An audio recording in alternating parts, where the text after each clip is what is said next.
Hola, muy buenas noches. Continuando con la metodología de la actividad colaborativa, fase número 3, queremos compartir con ustedes la información sobre las infografías que desarrollamos en la clase anterior.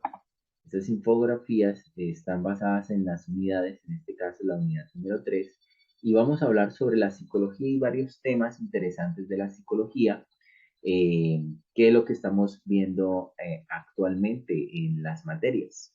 Y la psicología, pues hablando de historia, viene desde Platón, desde Aristóteles, desde hace muchos años, a la psicología moderna. Y se puede decir que la psicología ha tenido, en la historia, ha tenido tres etapas súper importantes, que son las que vamos a tratar en este momento. Etapas en las que ha permitido que se generen muchos conocimientos y muchas investigaciones al respecto. Y gracias a eso, pues hoy la psicología es súper importante en la sociedad. Una de esas etapas principales de la psicología, estamos hablando de la aplicación del método científico.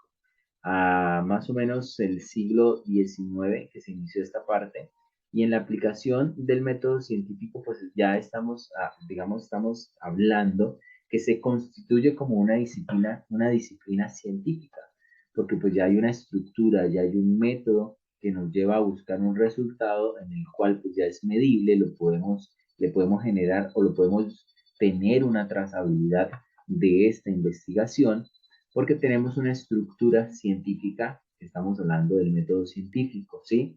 Entonces, esto lo que permite es que separa la filosofía de la psicología, o separa la psicología de la filosofía, y estamos hablando de psicología como ciencia.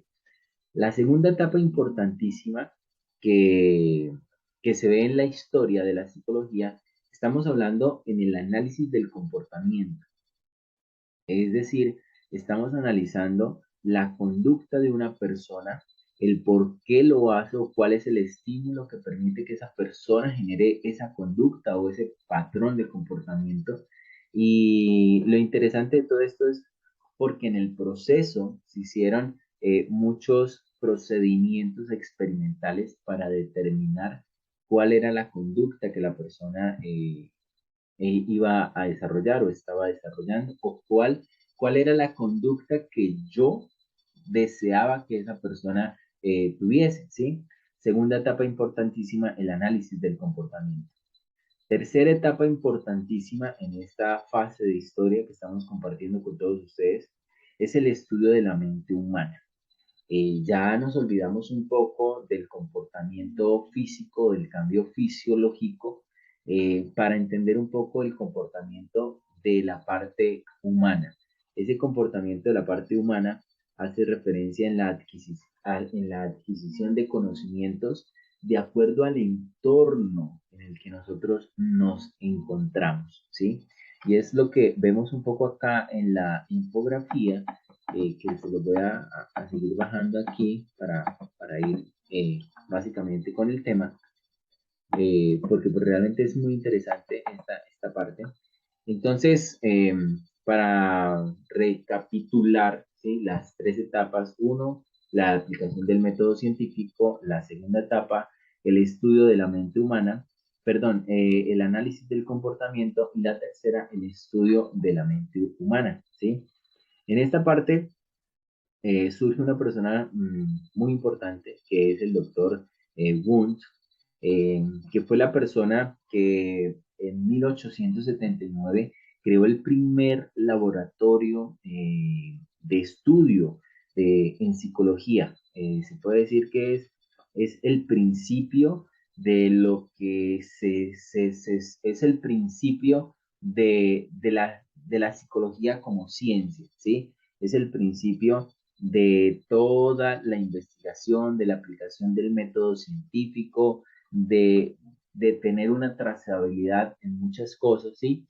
Cabe aclarar que al principio pues no tuvo mucha aceptación, fue realmente muy poco en 1879, pero en 1890 ya pues al pasar el tiempo tuvo muy buena acogida, aceptación entre muchos estudiantes, lo cual permitió que este docente o este investigador nos permitiera tener varios conceptos interesantes.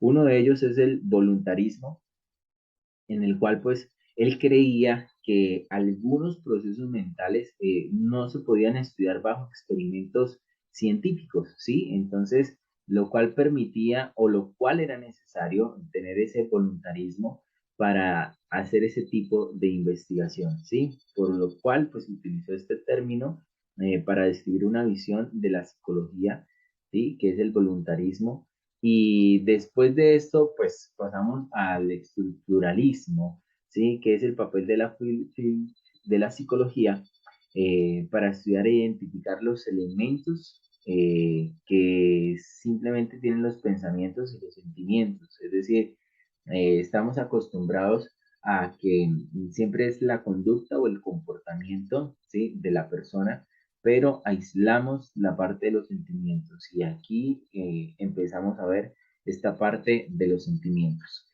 Es súper interesante el tema y continuamos con esta etapa. Aquí empezamos a lo que es la parte.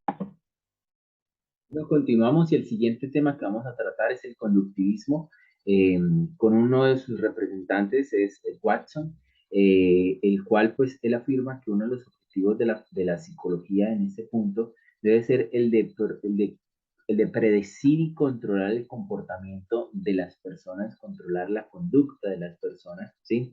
Y esto pues también es una corriente de la psicología que estudia de forma experimental y objetiva todo lo que pasa con una persona, y con un individuo, ¿sí? Y vemos mucho, o en esta parte, pues, cabe recalcar mucho el experimento que vivimos y, bueno, que conocemos mucho sobre la salivación de los perros, ¿sí? En la parte conductual. Este experimento, pues, se basa en que una persona va a echarle comida a los perros y los perros al ver, o sea, al saber que van a venir a echarles comida, pues ellos empiezan a salivar, ¿sí? Este experimento le pareció muy curioso a esta persona, a Pavlov, en el cual él empezó a cuestionarse y decir si yo le cambio el estímulo o empiezo a condicionarlo y le cambio el estímulo, ¿qué es lo que me puede pasar con estos perritos que están esperando la comida? Entonces él empezó en el momento que iba a llevarle la comida a los perros, empezó a agregarle un estímulo que era la campanita, ¿sí? Ahí en la parte conductual. Y ahí también estamos hablando de la parte del condicionamiento, ¿sí? Con respecto a lo que nosotros queremos compartir con ustedes. Entonces él empezó a agregar la campanita a medida que se iba acercando con la alimentación, ¿sí? Él se dio cuenta que los perros, al verlo, empezaba a salivar y empezaban a escuchar la campanita. Y lo hizo varias veces ya posteriormente, solamente empezaba a sonar la campanita, pero no les mostraba el alimento, no les llevaba el alimento, simplemente le empezaba a sonar la campanita. Él se dio cuenta que no les mostraba el alimento, pero los perros asociaban el sonido de la campana con el alimento. Entonces, él se dio cuenta que es posible condicionar a los animales, en este caso, y que también es posible, pues, condicionar el comportamiento de los seres humanos o de una persona de acuerdo a la necesidad que se esté viviendo.